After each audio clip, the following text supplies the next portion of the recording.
ونستعينه ونستغفره ونؤمن به ونتوكل عليه ونعوذ بالله من شرور أنفسنا ومن سيئات أعمالنا من يهده الله فلا مضل له ومن يضلل فلا هادي له ونشهد أن لا إله إلا الله وحده لا شريك له ونشهد أن سيدنا ومولانا محمدا عبده ورسوله صلى الله تعالى عليه وعلى آله وأصحابه وبارك وسلم أما بعد فأعوذ بالله من الشيطان الرجيم بسم الله الرحمن الرحيم لقد كان لكم في رسول الله أسوة حسنة وقال رسول الله صلى الله عليه وسلم من أحدث في أمرنا هذا ما ليس منه فهو رد أو كما قال رسول الله صلى الله عليه وسلم بزرگان محترم রমজান শরীফ আমাদের সামনে উপস্থিত এক মাসের কিছু বেশি সময় বাকি আছে। এখন থেকেই আমাদের অনেক জিম্মাদারি দায়িত্ব কর্তব্য শুরু হয়ে গেছে। হাদিসে পাকের মধ্যে পাওয়া যায় নবী করিম সাল্লাল্লাহু আলাইহি ওয়াসাল্লাম রমজান শরীফ আসার 2 মাস আগের থেকে রমজান শুরু হওয়ার 2 মাস পূর্ব থেকে এই রমজান শরীফ পাওয়ার জন্য এর ফয়েজ ও বরকত লাভ করার জন্য দোয়া শুরু করতেন এবং নিজেকে প্রস্তুত করতেন। যে দোয়া তিনি করতেন হাদিসের মধ্যে আসছেন, আল্লাহুম্মা বারিক লানা ফি রজব ওয়া শাবান ওয়া বাল্লিগনা রমাদান। এই দোয়া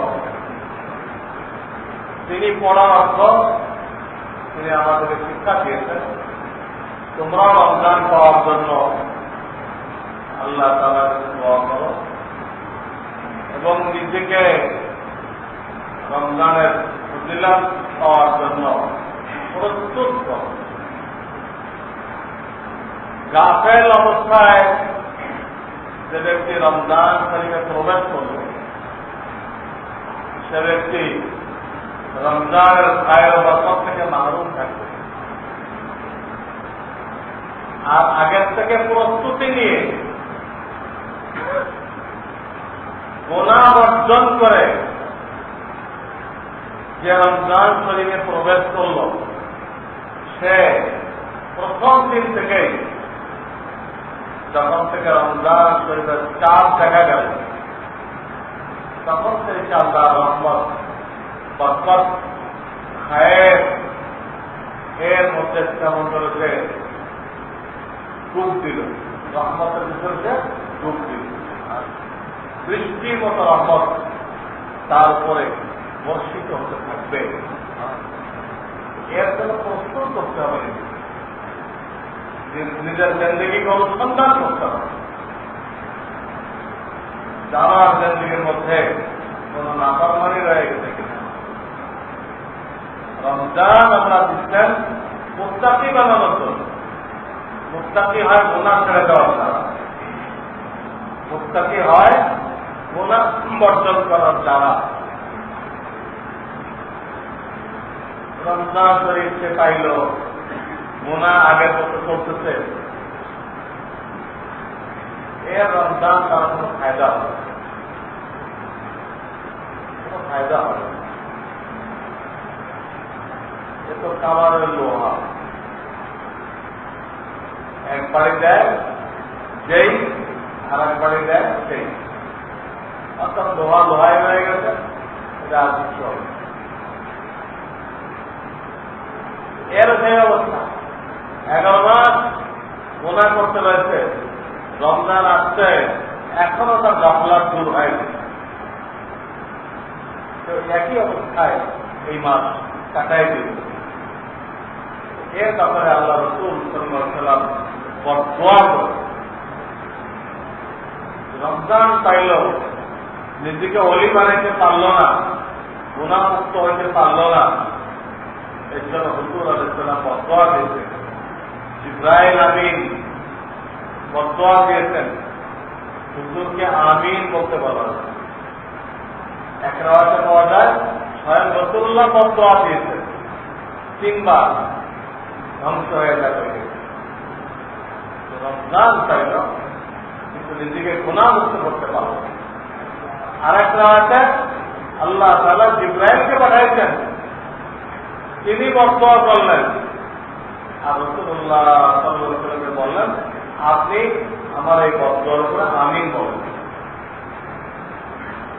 2 রকম হাদিস, কত মারাত্মক আমাদের জন্য। একদিকে ফেরেশতাদের সর্দার জিবরাইল আমিনের বদদোয়া, আর একদিকে নবীদের সর্দার মুহাম্মদ রাসূলুল্লাহ সাল্লাল্লাহু আলাইহি ওয়াসাল্লামের বদদোয়া। এই লোকটা কিভাবে করবে? রোজা রাখলো, অনর্থক রোজা রাখলো। এই ধরনের রোজা সম্পর্কে বলা হয়েছে বহু রোজাদার থাকবে, কিন্তু ক্ষুধায় আপনি পাশায় কষ্ট করা ছাড়া তার কোনো ফায়দা হবে। আল্লাহ তাআলা এর থেকে আমাদেরকে হেফাজত করেন। আগের থেকেই প্রস্তুতি নিয়ে আমরা যেন রমজানের হক আদায় করতে পারি, আল্লাহ তাআলা তার তৌফিক দান করেন। আর এই দোয়া করতে থাকি, আল্লাহুম্মা বারিক লানা ফি রজব ওয়া শাবান ওয়া বাল্লিগনা রমাদান। এখন যেহেতু রজব মাস চলতেছে, সামনে শাবান আসতেছে, এই উভয় মাসে দেখা যায় মানুষ এলেম না থাকার দরুন মেহনত করতেছে। এক কিসমের লোক আছে মেহনতই করে, তার 24 ঘন্টার ধান্দা পয়সা,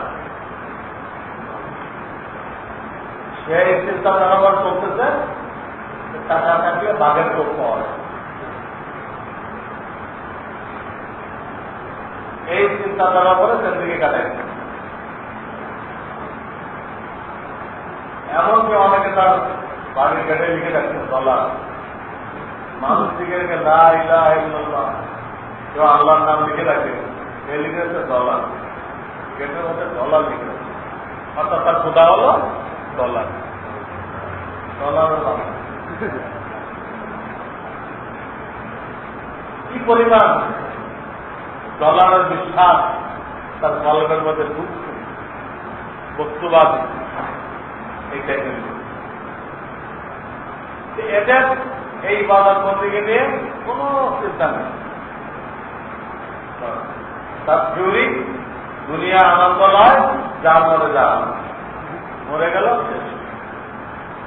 অথচ মরা তো একটা জিন্দেগি শুরু, চক্ষু বন্ধ হওয়া স্থায়ী জিন্দেগির শুরু হয়ে যায়, যার কোনো শেষ নেই। আর ও বুঝতেছে এই একটা ছিল লোক আছে। আর এক প্রকার লোক আছে আখিরাত বিশ্বাস করে, আল্লাহকে পাওয়ার জন্য চেষ্টা তদবিরও করে, কিন্তু কারোর থেকে এলেম থেকে না। আফকারে ওলামা ইকরামের মজলিসে বসে এলেম শিখতে হবে। যেহেতু আল্লাহ তাআলা কোরআনে কারীমের মধ্যে বিভিন্ন স্থান বলে দিয়েছেন, লাকাদ কানা লাকুম ফি রাসূলিল্লাহি উসওয়াতুন হাসানাহ, আমার রাসূল তোমাদের জন্য আদর্শ মডেল। তোমার যে কোনো আমল কাজ আমার রাসূলের আমলের সাথে মিলবে, ওটা আমার ব্যাপারে কবুল হবে, আমি তোমার দ্বারা রাজি হয়ে গেছি। আর যেটা আমার রাসূলের সাথে মিলবে না, তুমি মর্জি মতো করো, তোমার বুঝ মতো করো, এটা আমার দরবারে গৃহীত হবে,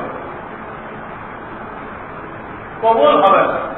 এদিন হাদিস করে এলাম, মান আহাদাসা ফি আমরিনা হাযা মা লাইসা মিনহু ফাহুয়া রাদ্দুন, যে এমন আমল করবে যা রাসূলের তরিকার সাথে মিল খায় না, এটাকে বাতিল করে দেওয়া হবে, একদম বেকার ঘোষণা করে দেওয়া হবে, কোনো ভুল হবে।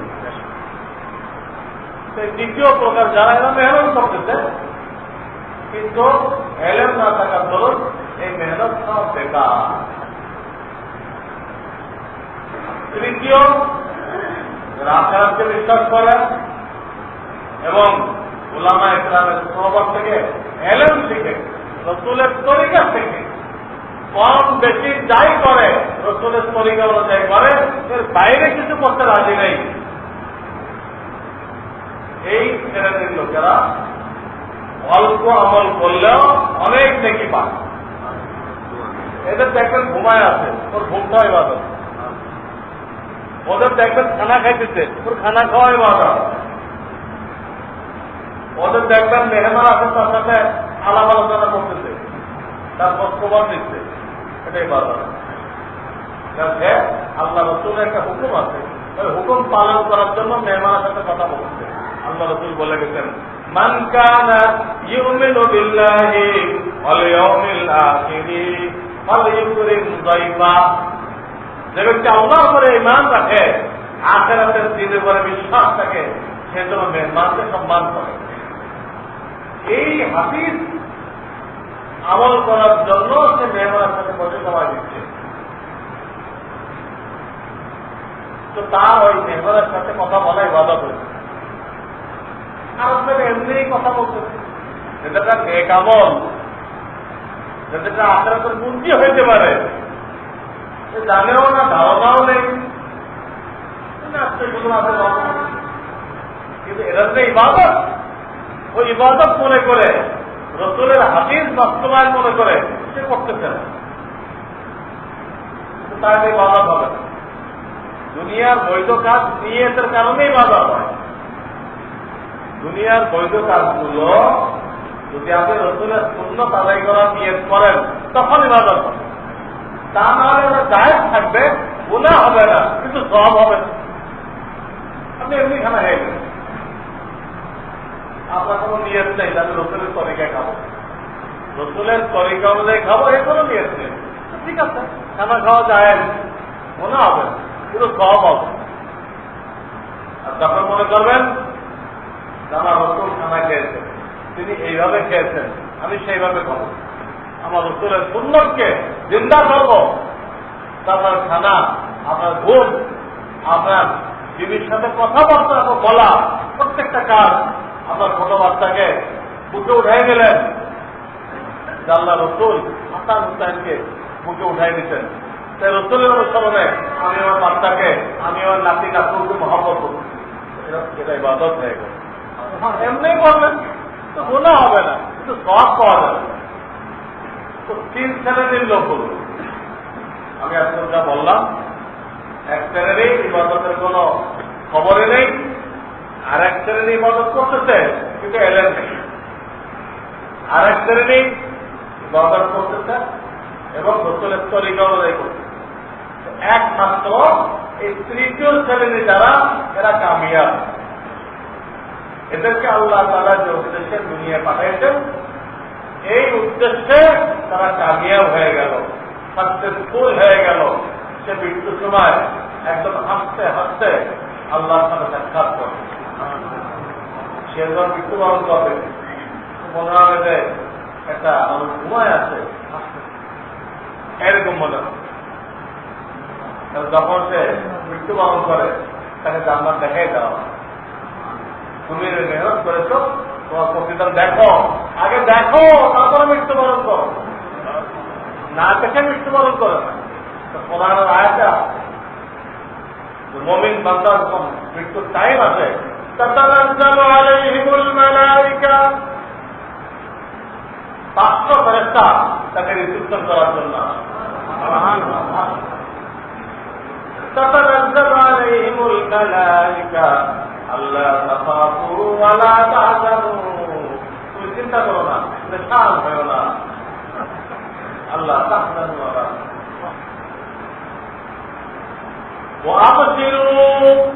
এবং সুসংবাদ নিয়ে নাও। মৃত্যুবরণ নেই, কিন্তু এই হায়াতে আছে, তখন ফেরেশতারা তাকে বলতেছে, ওই ফেরেশতা থেকে সে দেখতেছে, অন্য কেউ দেখতে পাবে, সে দেখতে পাবে। ফেরেশতাদের দেখা যখন শুরু হয়, তখন মানুষের জবান বন্ধ হয়ে যায়, তখন দুনিয়ার মানুষের তার কথা বলার অনুমতি থাকে। বলবে আমি ফেরেশতা দেখতেছি, আমাকে জান্নাতের সুসংবাদ দিচ্ছে, কিন্তু বলবে এই আর ব্যবস্থা। এটা বলতে পারলে আল্লাহর কাছে যে ঈমান বিল গায়বের দাম আছে, ওটা থাকে না। না দেখে ঈমান আনতে হবে, ওদের সব বলবে, না দেখে ঈমান কই হলো। আমি জান্নাত দেখতে পাইছি, ওদের সব দেখতে পাইছি, হুররা আমাকে সালাম জানাই দিতে, ওর দেখার আপনার দেখা তো এক কথা। আল্লাহ যেটা চেয়েছিলেন ঈমান বিল গায়ব, না দেখে বিশ্বাস করতে হবে, ওইটাই ঈমান। দেখে বিশ্বাস করার না ঈমান না, ওটা থাকবে না। এই জন্য যখন সে জান্নাত দেখে, ফেরেশতা দেখে, আর বলতে পারে না, বলতে পারে না, সব দেখে। ফেরেশতারা বলতেছে ওয়াবশিরু বিল জান্নাতিল্লাতী কুনতুম তুআদুন, তোমাকে জান্নাতের ওয়াদা করা হয়েছিল, ওই জান্নাতের সুসংবাদ নিয়ে নাও। হ্যাঁ, নাহনু আউলিয়াউকুম ফিল হায়াতিদ দুনিয়া ওয়া ফিল আখিরাহ, আমরা ফেরেশতারা দুনিয়াতে তোমার বন্ধু ছিলাম, মৃত্যুর পরও তোমার বন্ধু। তোমাকে জান্নাতে পৌঁছে দেওয়া পর্যন্ত আমরা আছি তোমার সাথে। নাহনু আউলিয়াউকুম, আমরা তোমাদের বন্ধু। ফিল হায়াতিদ দুনিয়া, দুনিয়ার জিন্দেগিতে, ওয়া ফিল আখিরাহ, আখিরাতে। ওয়ালাকুম ফিহা মা তাশতাহি আনফুসুকুম, জান্নাতে যাওয়ার পরে তুমি যা মনে মনে খায়েশ করবা, তোমাকে তাই দেওয়া। যা খায়েশ করবা, প্রত্যেকের চাহিদা তোমার পূরণ করা হবে। ওয়ালাকুম ফিহা মা তাশতাহুন, যা দাবি জানাইবা ওটাই পুরা করে দেওয়া। দুনিয়াতে আল্লাহ হুকুম পুরা করে দিচ্ছে, দুনিয়াতে 60-70 বছর জিন্দেগি আল্লাহ হুকুম পুরা করে দিচ্ছে। আল্লাহ প্রত্যেকটা খায়েশ, প্রত্যেকটা চাহিদা আল্লাহ তাআলা পুরা করে দিচ্ছে। নুজুলান মিন গফুরির রহিম, ফেরেশতারা বলবে এগুলো গফুর রহিম যে মাওলা, তার পক্ষ থেকে তোমার জন্য মেহমানদারি, তার পক্ষ থেকে মেহমানদারি। তো যারা আখিরাতকে বিশ্বাস করে, নবী আলাইহিস সালামের তরিকা অনুযায়ী মেহনত করে, এদের জন্য এই সুসংবাদ, এই সুসংবাদ, তারা সব কামিয়াব। আর আগে যে তুলে বললাম, এক শ্রেণী ইবাদতই করে নাই, আর এক শ্রেণী করছে কিন্তু গলত গলত মেহনত করছে, ভুল মেহনত করছে। আমি বলছিলাম যাইতে চাচ্ছি টাকা, খুব পাক্কা নিয়ে টাকা নিয়ে যাবো, কিন্তু উঠতে দিনাজপুরে যাবো। সহি নিয়তের কারণে নিয়ে খুব পাক্কা, টাকা নিয়ে যাবে, কিন্তু কাজ বলো দিনাজপুরে বাঁধতে হবে। 60 টাকা তো যাইতেই পারবে না, বরং প্রতিনিয়ত 60 টাকার থেকে আরো কি হয়ে যেত, দূরে চলে যেত, লক্ষ্য উদ্দেশ্য থেকে দূরে চলে যেত। প্রথম 2 শ্রেণী এরা কামিয়াব হবে, কামিয়াব হবে। আবার এলাকায় মাইকে আওয়াজ দূরে কোন এক জায়গায় রাত 3টা কি 4টার দিকে থেকে এরা মাইকের দিকে তুলে দেয়, দুরূদ পড়ে, আল্লাহর নাম বলে। এই যে রাত 4টার সময় থেকে তারা মাইকে জিকির আরম্ভ করলো, ফজরের পরও ফজর করে, ফজরের পরেও এই আওয়াজটাও টানে। এই লোকগুলো ঘুম নষ্ট করে, এই যে মেহনত করতেছে, নিয়ে তো আল্লাহকে পাবো, কিন্তু এই মেহনতটা রসুলের তরিকা। রসুল্লাহ এত রাত্রে মানুষের ঘুমের ব্যাঘাত করে মাইক দিয়ে কাউকে কইতে জিকির করতে, মানুষের কষ্ট দিয়ে জিকির করার জন্য বলেন নাই। এই ধরনের জিকির তো হারাম। আপনার যে জিকির দ্বারা মানুষের কষ্ট হবে, মানুষের ইবাদত বন্দেগী ক্ষতি হবে, এটা না চায়। ওই সময় কত লোক সাহায্যে থাকে, পুরুষ মহিলা তো সাহায্য আছে, জিকিরে আছে। এই মাইকের আওয়াজে তারা কি একাগ্রতার সাথে আওয়াজ করতে পারে? তাদের একাগ্রতা নষ্ট হয়ে যাবে না? মানুষের ভোট নষ্ট করলো, মানুষের ইবাদত নষ্ট করলো। যারা রুগী তাদেরকে আরো রুগী বানাই দেব। একদম ভালো বিবাদ। এরপরে যা করতেছে যে দুধ, এই দুধের কোনো অসমস্ত কিছু নেই, ভালো দুধ করছে। আবার যে জিকির করতেছে তাও ভালো, জিকির করতেছে আল্লাহ হুকে দিতে টান,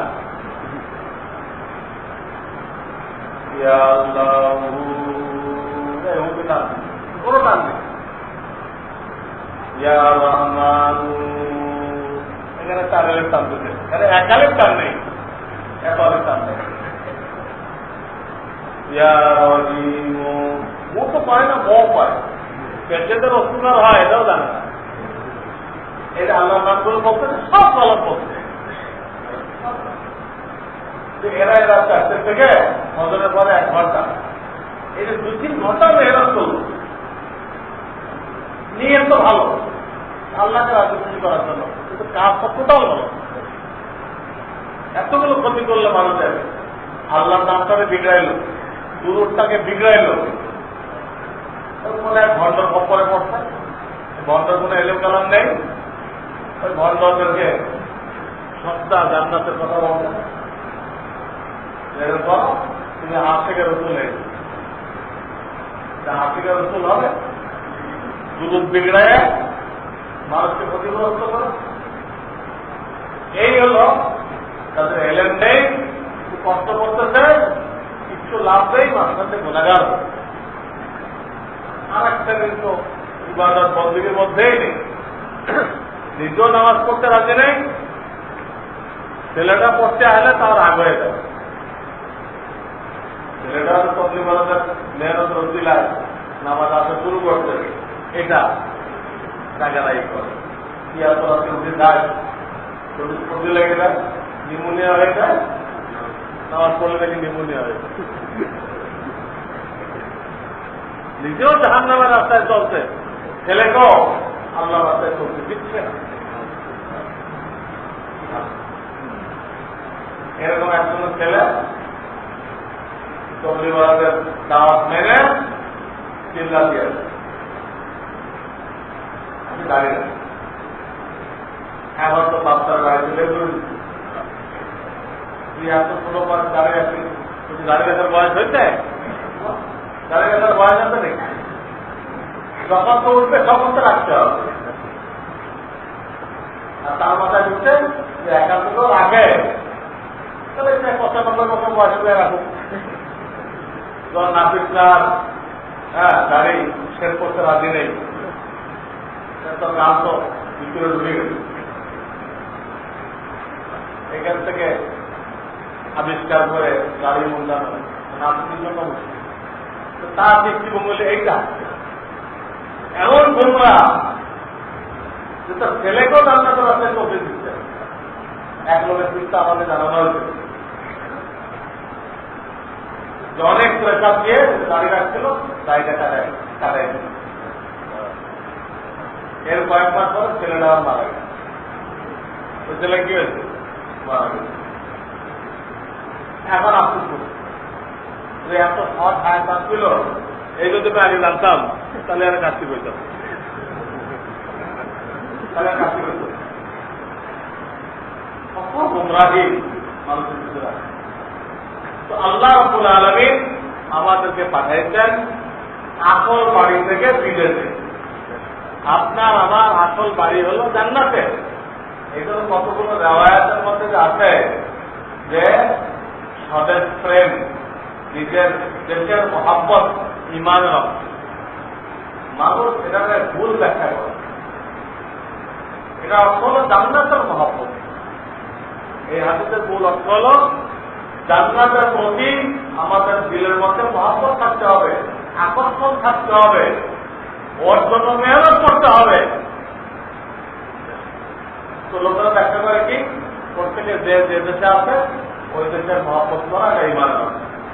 তাহলে ওই দেশের মহাব্বত কেন ইমানের অংশ হবে? ওই দেশের কি ফজিলত? যে দেশে আল্লাহ নাফরমানের আইন দ্বারা দেশ চালানো হয়, এ দেশের ফজিলত কি আছে? যে দেশে আল্লাহ হুকুম কি দেশ চালানো হয় না, আল্লাহ দুশ্মনদের আইন কানুন যে দেশ চালানো হয়, সে দেশের কি ফজিলত আছে? যেটা মহাব্বত করে ইমানের অংশ হয়ে যাবে, গলত থাকে। তো যাই হোক, আমাদের আসল বাড়ি হল জান্নাত। যেখানে আমাদের প্রথম আব্বা আম্মা ছিলেন, ওটা আসল বাড়ি। ওটা বিদেশ। বিদেশে কেন যায়? বিদেশে গেলে কিছু পয়সা করি জমা করতে পারবে, ওটা নিয়ে এসে দেশে এসে আরামে, ওটা নিয়ে দেশে ফিরে আরামে থাকবে। এই জন্য মানুষরা বিদেশে যায়। এখন বিদেশে যাওয়ার পরে আগে যে 3 রকম বললাম, 3 রকম মানুষ আছে যারা বিদেশে যায়। এরাও 3 রকম, এরাও 3 রকম। এক শ্রেণীর লোক আছে বিদেশে গেছে ঠিকই, কিন্তু মেহনত করে না, ঠিক মতো মেহনত করে না, সে মাঝে মাঝে একটু পড়ে, যা করে তা আবার বন্ধু বান্ধব নিয়ে খাইয়ে দিয়ে শেষ করে। সপ্তাহে একজনে কিন্তু বললো, যা পাইল খাইয়ে দিয়ে শেষ। এই এক শ্রেণীর বেহুদা লোক আছে, এরা বিদেশে যায় এই কুর্তি করছে, রোজগার করতেছে, টাকা উড়াইতেছে, একটাও জমা করতেছে। কিন্তু ভিসা যখন শেষ হবে আর বাড়ি আসার পালা পড়বে, তখন এই আফসোস করবে যে আমার বিবি বাচ্চা সবাই অপেক্ষা আছে, আমি তাদের জন্য কয় লাখ টাকা নিয়ে আসি। কয় লাখ কেন, কয় হাজার টাকাও তো আমার কাছে নেই। এখন আমি কিভাবে দেশে ফিরবো? তাদের সামনে কিভাবে চেহারা দেখাইব? তুমি 5টা বছর থেকে আসলা, কি আনছো আমাদের জন্য? কিছুই আনিনি। তারা এসে দেখা দিবে এই বেহুদা 5টা বছর থেকে আসলে খালি হাতে ফিরে আসলো। কি মানুষ তো অন্য কোনো জন্য? এই এক শ্রেণীর লোক। দ্বিতীয় এক শ্রেণী, তারা বিদেশে মেহনত করতে, গলত মেহনত করছে।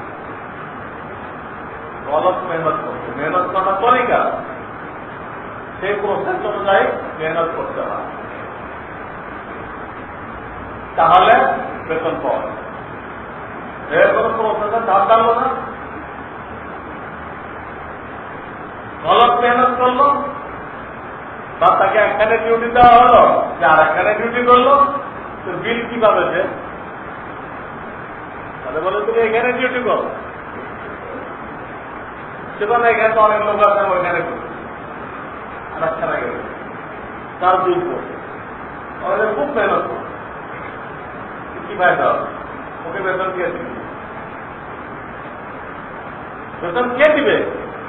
মেহনত তো করলো, নিজের বুঝবো তো করলো। প্রত্যেকে একটা নিয়ম কানুন মেনে মেহনত করে, কোন নিয়ম কানুন ধার জানলো বুঝবো তো এ করবে, কিছু টাকা পাবো, এরও খালি আছে আসতে হবে। তৃতীয়, যারা নিয়ম কানুন মতো মেহনত করলো, খুব স্বাবলম্বী হয়ে খরচ করলো, বাকি টাকা জমা করলো, ওখান থেকে পাঠাইলো, তার সাথে করে নিয়ে আসছিল, এরা হলো দুনিয়ার দৃষ্টিতে কামিয়াব। যখন বিবি বাল বাচ্চার কাছে ফিরে আসবে, সবাই তাকে নিয়ে অনেক আনন্দ পাবে, খুশি হবে, তাদের ঈদ হয়ে যাবে।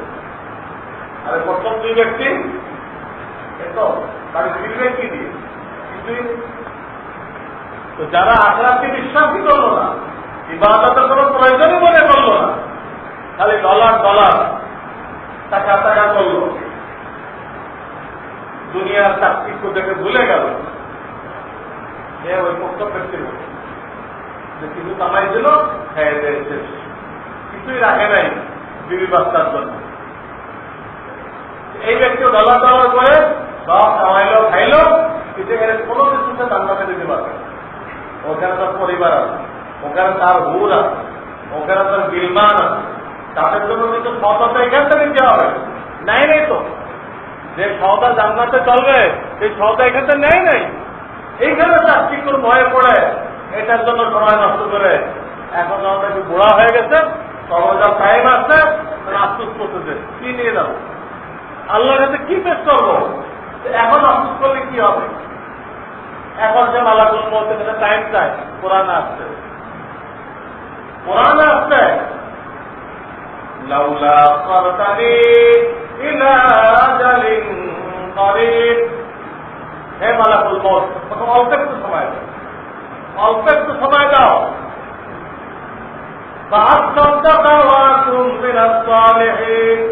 আল্লাহ রাস্তা দান খারাপ করে আছে, এরা বলবেন আল্লাহ কাছে দেখাই আর একটু নেক হয়ে আছে, কিন্তু কি জবাব আছে?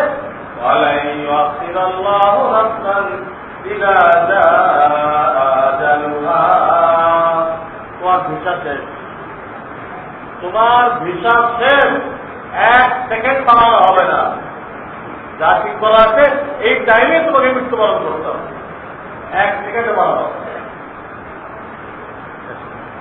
তখন খালি আছে, হ্যাঁ, আঙ্গুল কামাইতে কামাইতে তাকে দেখতে হবে দোজখের দিকে, তখন সে বুঝবে আমি ফেল, আমার জিন্দগি একদম ফেল হয়ে গেল, আখেরাতে দাঁড়ানো ঠিক আছে। যারা ইবাদত করে না তাদের এই হাল, আর যারা গলত ইবাদত করতে চায় তারা ওই ব্যক্তির মতো ডিউটি করছে, তাকে যেখানে করতে বলা হয়েছিল সেখানে করে না, যেখানে করতে বলা হয়েছিল সেখানে করে না, একে কে বেতন দিবে? বেতন দিবে না। ঠিক এই যারা গলত মেহনত করতেছে, আল্লাহ রাসূল যেভাবে বলে গেছেন সেইভাবে করতেছে না, তার উন্নত করতেছে, এরা আল্লাহর কাছে কোনো বিনিময় পাবে না। যেমন উদাহরণ দিলাম, রাত 4টার থেকে টিকিট করবে, রাত 4টার টিকিট তো নিষেধ না, মাইক ভাড়া করত,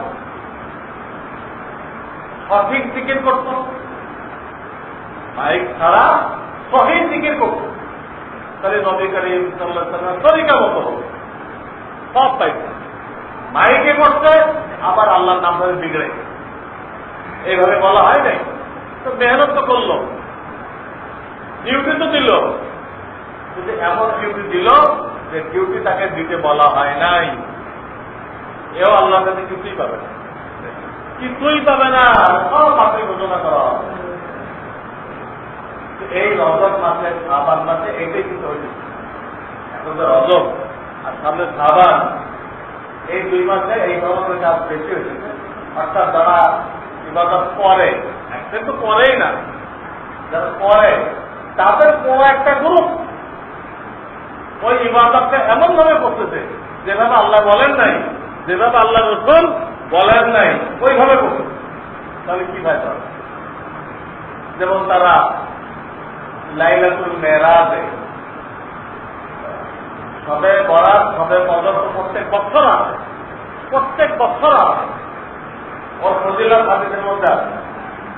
কিন্তু লাইলাতুল মেরাজের তারিখ, ওই তারিখ তো প্রত্যেক বছর আসবে, কিন্তু লাইলাতুল মেরাজ হবে না। এটা পৃথিবীর ইতিহাসে একবার হয়েছে, লাইলাতুল মেরাজ একবার হয়েছে, ওর আগেও হয় নাই, পরেও হবে না। রাসূলুল্লাহ সাল্লাল্লাহু আলাইহি ওয়াসাল্লামকে বোরাকে করে, তারপরে বোরাকের পিঠে একটা মেম্বারের মতো জিনিস দিয়ে হাত আসমানের উপরে নেওয়া হয়েছে। কেন তিনি আল্লাহকে দেখছেন, আল্লাহর সাথে কথাবার্তা হয়েছে, তিনি আমাদের জন্য 3টা হাদিয়া নিয়ে আসেন। একটা পৃথিবীর ইতিহাসে একবার হয়েছে, মেরাজ একবার হয়েছে, ওর আগেও হয় নাই, পরেও হইবে না। এটা অনেক লোককে প্রত্যেক বছর পালন করে, তাতে বুঝতে হবে যে আমি যে এই বছর পালন করলাম, এই বছর কে মেরাজে গেছে, গেল কে, যায়। তারিখ আসা এক কথা, আর লাইলাতুল মেরাজ হওয়া আর এক কথা। লাইলাতুল মেরাজ আর কোনদিন হবে না। আমরা কিছু লোক যে এখানে মন ভরা ইবাদত করি, রাত্রে অনেক ইবাদত করে, তোরা ফাতিহার পরে তোরা ইখলাস এতবার, তোরা ফাতিহার পরে তোরা কাফিরুন এতবার, ওই রাত্রে ইবাদত করার কথাই আসে নাই। নর্মাল অন্য রাত্রে যা করা হয় ওই রাত্রে তাই করা হবে, ওই রাত্রে বেশি ইবাদত করতে হবে তার কোনো হাদিস নেই। অথচ বেশি ইবাদত করতেছে তাও এমন তরিকায় যেটা হাদিসে নেই। কোন হাদিস আসলে ফাতিহা পড়ে এতবার কাফিরুন করতে হবে, তোরা ফাতিহার পরে এতবার তোরা ইখলাস করতে হবে, হাদিস কই? এইগুলো মকসুদুল মুমিনিন সিরাজুস সালেকিন ওরা লিখছে, প্রত্যেকে লিখছে আল্লাহ জানে। কোন রেফারেন্স নেই, কোন হাওয়ালা নেই, কোন দলিল নেই, আন্দাজে এগুলো লিখছে। আর পাবলিকের পুঁজি ওই কিতাব, আর এটা ব্যক্তি যেও রাখেন ঘরের ভিতরে, প্রায় লোক ব্যক্তি যেও না রেখে ওই মকসুদুল মুমিনিন রাখবে, তরিকে আমল রাখবে, বিশ্বাস সিন্ধু রাখবে। বিশ্বাস সিন্ধুতে আগে বড় বিশ্বাস, এগুলো পড়বে আর খুব কাঁদবে, কত খুশি হয়ে গেল আল্লাহ পড়ে। অথচ এখানে সব মিথ্যা ভুয়া ইতিহাস লেখা হয়েছে বিশ্বাস সিন্ধু। এই যে তারা আমল করতেছে, আবার দিনে রোজা রাখতেছে, মেয়েরাজের দিনে রোজা রাখতেছে, কোন হাদিসে পাওয়া যায় না। এরা মেহনত করলো, কিন্তু যেহেতু এই মেহনত আল্লাহ বলেন নাই, আল্লাহ রসুল বলেন নাই, সব কিছুই হবে না। আর বেদাত কাজ করার দরুন জঘন্য গুনাহ হবে, অন্য গুনাহ থেকে তওবা নসিব হয়, বেদাত থেকে তওবা নসিব হয়। অন্য গুনাহকে গুনাহ মনে করে, বেদাতকে ইবাদত মনে করে। অন্য গুনাহকে লোকেরা গুনাহ মনে করে, যে মদ খেতেছে সেও বোঝে আমার অন্যায় হয়েছে, হয়তো তওবা করবে। প্রত্যেকটা অন্যায়কারী যে বোঝে আমি অন্যায় করছে, কিন্তু যে মেয়েরাজে রোজা রাখতেছে তো বহুত বড় খাবার আশায় করতেছে, তো সে এর থেকে তওবা করবে কেন? সে তওবা করতেছে না। এই রোজা, এই নামাজ, আমার অনেক জায়গায় লাইলাতুল বরাত, লাইলাতুল মেরাজে তাহাজ্জুদ নামাজ পড়ে জামাত করে, তাহাজ্জুদ নামাজ পড়ে জামাত করে, সালাতুত তাসবিহ নামাজ পড়ে জামাত করে। অথচ আল্লাহ রাসূল সাল্লাল্লাহু আলাইহি ওয়াসাল্লাম নফল নামাজ জামাতে পড়ার অনুমতি দেন। অথচ তারা সারা রাত এই নামাজটা পড়বে, সারা রাত এই জামাতের সাথে তারা মসজিদের মধ্যে এই নামাজটা পড়বে। কত কষ্ট করবে, ওই রাস্তাটা ঘুমায় নেই, নিয়ে খুব খালেন, আল্লাহকে পাওয়ার জন্য করবে। কিন্তু করলে কি হবে? রসুলের তরিকার বাইরে চলে গেছে। রসুল্লাহ নফল নামাজ একা পড়তে বলেছে। নফল নামাজ মানে আল্লাহ তাআলার সাথে একান্ত সাক্ষাৎ। নফল নামাজ মানে আল্লাহ সে আছেও নেই, একান্ত সাক্ষাৎ। আমি আগেও বলছি আপনাদেরকে, কোন বড় ব্যক্তি যে আপনাকে একান্তে ডাকে, তুমি একা আল্লাহ, তোমার সাথে আমার কিছু কথা আছে, আপনি এক বাস লোক নিয়ে গেলেন তার সাথে, স্যার আপনি একা বলছিলেন, আমি আপনার সম্মানার্থে পথে চললে বলেন কি বলবেন, তারপর স্যার রাজি হয়ে দাদা যেহেতু তোমার কানে কানে করতে হবে, এটা 50 জনের সামনে বলা যাবে না, এটা আপনার সাথে কথাই বলবে না। তো জামাতের সাথে ফরজ নামাজের জামাতের সাথে পড়ে তো জামাত বন্ধ সাক্ষাৎ, কিন্তু নফলকে আল্লাহ তাআলা রাখতে বান্দা তার আবেদন নিবেদন ডাইরেক্ট আল্লাহর সাথে পেশ করবে, আল্লাহ তার মাঝে আর কেউ নেই, সে পেশ করতেছে, তার আল্লাহ শুনতেছে, তার আল্লাহ এগুলো মঞ্জুর করে দিচ্ছে, তার জন্য বরাদ্দ করে দিচ্ছে।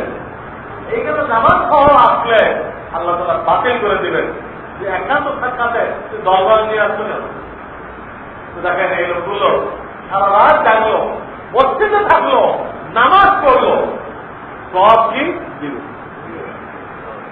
মসজিদে থাকলো, সারা রাত জাগলো, নামাজ পড়লো, বাহ্যিকভাবে প্রত্যেকটা জিনিসে ইবাদত, কিন্তু এর হবে গুনাহ।